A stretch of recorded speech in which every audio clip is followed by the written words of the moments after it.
Hey everyone, welcome back to another lesson here on the channel. Today we're going to be starting the first video of a three-part series in how to pick your first Amazon FBA product in the next week. So a lot of people struggle with the timeline of Amazon because they spend way too much time in this specific part where it's really up to you to make a judgment call. A lot of people are really used to kind of working on a schedule and getting tasks done, not making decisions, setting the schedule, and executing on decisions that are kind of high-end decisions that need to be made and need to be made well. We're going to be talking about that today. We're going to be doing the first part of this kind of quick 3-day technique that I have where it's product research, creating a list, then the next day is comparing products, differentiation, and then the last day is getting quotes, reaching out to suppliers. So we're gonna be doing the product research section here today. We're gonna be looking for our list of ideas. Be sure to stick around till the end and be sure to subscribe down below if you haven't already. And do leave a thumbs up at any point during the video if you do enjoy it. Other than that, let's just get right into it. So we're gonna start with Black Box by Helium 10. I'm gonna go to the keywords section and we're gonna see what we could find. So minimum search volume, we're gonna go ahead and we're gonna do 750. Max search volume, I generally like to see somewhere around 6,000. Could go a little higher, a little lower. That one is definitely pretty malleable. Same thing with the search volume. You could drop it down to 600. You could raise it to 1,000. These aren't strict. So what I want you to take away when you're watching these videos that I'm putting together is that take what I'm teaching, learn it, listen, and get it so that you could make these decisions for yourself. Don't just copy what I'm doing.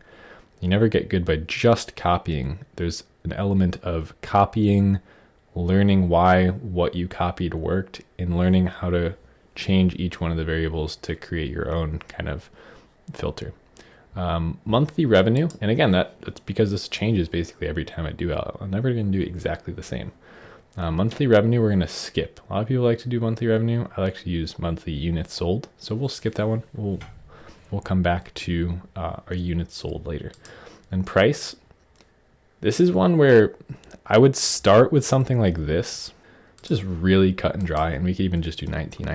Analyzing markets, and we're trying to find markets where there's not a lot of sellers, but the sellers that do exist, maybe 5, 10, 15 of them, they all sell well. Well, guess what? The other 50.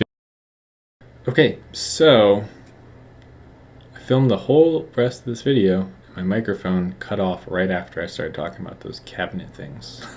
So we're back. And interject, boom, here we are. I left off here.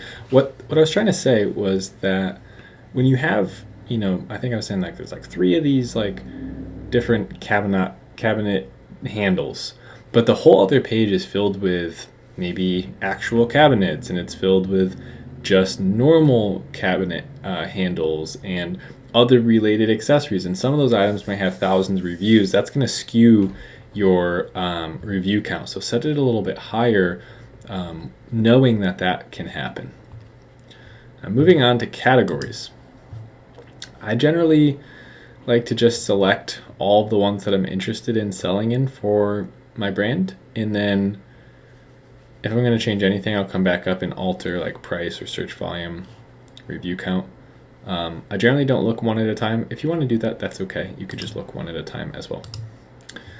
And then monthly units sold. So there's a specific reason why I use monthly units sold instead of monthly revenue. I think it's a little bit easier to estimate for how much you're going to be spending on the product. It was like a poorly put together sentence, but use a monthly sales quantity that you can keep up with when you're doing your product research. If you're just starting and you have $4,000, don't try and find a product that sells 1,000 units per month that cost $20 on Amazon. Maybe you get it for $5. That's too much money, right? That's $5,000 a month. You already right there. You're done. You don't have enough. Try and find something that you can keep in stock, and try and find something that is going to be a nice little gateway into slowly scaling your business and creating cash flow for yourself.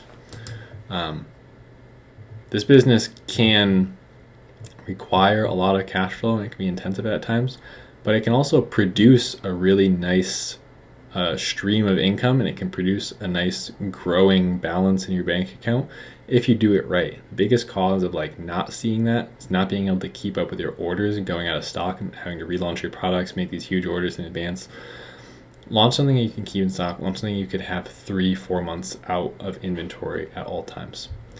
So with that being said, I generally like to start with something like 5 a day. So we'll go 150, and then based on your budget, pick something that you're not going to run out of stock of. So if you know you can only keep 450 units in stock, just do that. 450 units per month.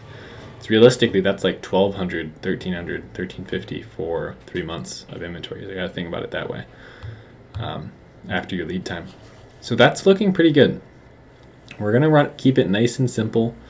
And we're not going to fill out review rating, word count, any of that, shipping size tier. We're just going to keep it really cut and dry, as they say. I don't even know what that means, but very simple. And we're going to hit search.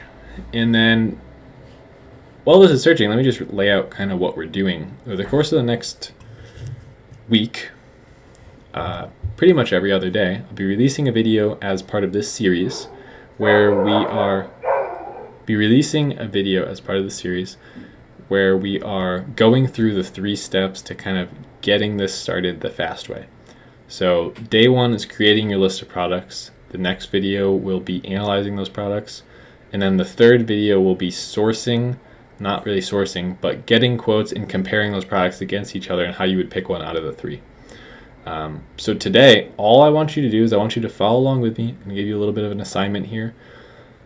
Do what I'm doing in your computer, no matter what software you have. Make this list, and today we're just focusing on making the list, right? So you don't have to get all worked up about all the effort that's going to be required in the future. Just take the task that's at hand right now and work on that. So just select products, just add them to your list. That's all we're doing today. And when you start looking at it this way and I give you these small tasks, next time you show up, oh, again, we're just doing this, and always just be doing one thing.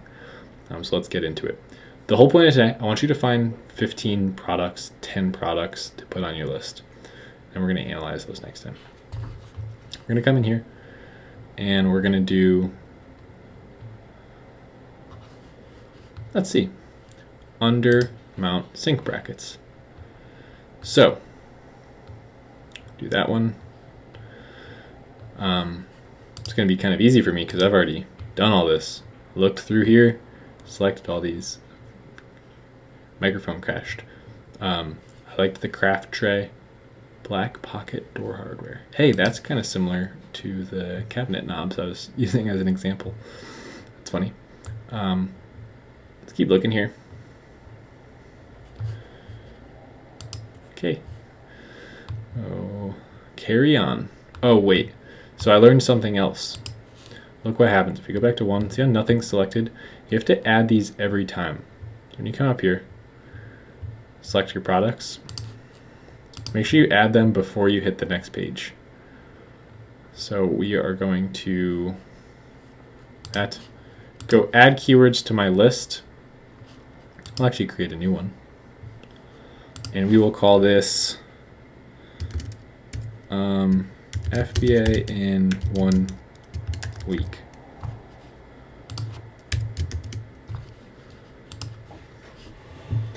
So those are added, 3 there. Let's move on. Let's see. Now I'm going to try and look at these with fresh eyes. I don't just want to select the ones that I already know I selected last time. Cut, flour, food. No, too seasonal, I would imagine. Shelf label holder. Shelf label. I can't even wrap my mind around what that might be. Is it a shelf or is it a organizer on a shelf? I don't know. It's probably a stackable desk-mounted shelf for labels. I don't know. I still can't get there. Anyway, carrying on. Anything like this that's a little bit too mechanical and moving parts, a lot could go wrong there. I'll just stay away from it. Survey stakes. Don't even know what that is, but we'll try it. Okay, wall art. In my opinion, not worth it. way too subjective, really hard to pinpoint it. If you get it right, it could work really well. It's very hard to get it right. And that's it. So we'll add those to our list. A little bit annoying that you can't just go to the next list, you know what I'm saying? Or go to the next page without it deleting, like add them all at once, but that's okay. Floating row cover. Don't even know what that is, to be honest. Sounds like it's gonna be something for a garden, which might be seasonal, but we'll select it and we'll check it out. Because we're not being too analytical right now. We're just selecting, we're just picking things that sound interesting. A gnome with gun. All right. It's probably not something I'd put in my garden, but we will select it. Gathering basket, like that one. That one should work year round. And that's for like foraging, like the woods. Actually popular where I live, Washington State. And okay, that's it. So we will add keywords to a list. Boom. For some reason, I'm so sorry. I just noticed those ideas from page 1. What is going on with these ideas? They didn't get added to the list. Add to list. Those ideas are cursed or something. Okay, we'll move on. H stakes for yard signs. Okay, I know what those are. Doing really well. Yard signs, I know yard signs like last year were really popular just from that pandemic and everything. I wonder how just the stakes are doing. Those are probably going to stick around for a while. A plug cutter. Plug cutter. We'll check that out. I don't specifically know what that is. Now open banner. Again, a lot of this stuff is just gonna like go crazy and then die off. I would imagine something like that. That's probably referring to small businesses after the pandemic. That's only gonna last so long. I'm trying to jump on those ideas really quick. Look for like evergreen products that are gonna be selling for years. And all right. I don't think I've seen past this. I think this is where we stopped last time, but we're making good time here, so I might continue on. Herb drying rack sounds interesting. Stamp making kit. DIY pins. Arts, crafts, and sewing is a great space to be in, I think. Select that. We will move on. Let's see, Tree of Life, lawnmower deck, anti-siphon valve. More herb drying stuff, okay. Rebar stakes, okay. That could be really interesting, right? Because it's just like overly simplistic. Sometimes that's really good. Some people don't want to ship like a heavy, I imagine they're kind of heavy. Just like a normal, like high quantity of those. That could work great. Self-closing gate hinges, some good stuff about down here. How many is that? I feel like I forgot to add the ones from the last one. I think that's 10. I think we just hit 10. So we're gonna stop there. You continue on, try and get 20, 25 if you can. If you get 10, that's fine too. Come to the next video that I post here on the channel. Subscribe down below so you don't miss that video. This is important stuff. I'm gonna give these assignments, keep you on task, keep you accountable, make sure you make it. Be sure to leave a like down below so I know you enjoyed this one and you're excited for the next one. Continue doing stuff like this with the assignments. Other than that, I will see you in the next video. Thanks so much. Later.